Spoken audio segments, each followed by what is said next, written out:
ஒரு பையனை உங்களால் கண்டிப்பாக புரிஞ்சிக்க முடியாது. அவன் கூட நீங்கள் ட்ராவல் பண்ணாத வரைக்கும், அவன்கிட்ட சுத்தமாக பணமே இல்லாத போது அவன் எப்படி இருக்கான்னு நீங்கள் பார்க்காத வரைக்கும், அவன் அவனோட பேரண்ட்ஸ் ஃப்ரெண்ட்ஸை எப்படி ட்ரீட் பண்ணுறான்னு தெரிஞ்சிக்காத வரைக்கும், அவன் கோவமாக இருந்தாலும் மற்றவங்கள எப்படி ட்ரீட் பண்ணுறான்,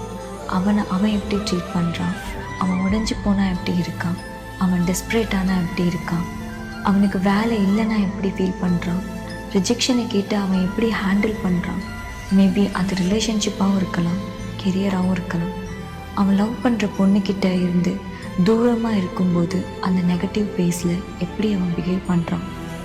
அவனுக்கு சில ஆசைகள் இருந்தும் அது நடக்கலைன்றப்போ அவனை சுற்றி உள்ளவங்க எப்படி பார்த்துக்கிறான்னு, இது எதுவுமே ஒரு பையன்கிட்ட நீங்கள் பார்க்கலன்னா உங்களால் ஒரு பையனை புரிஞ்சிக்கவே முடியாது.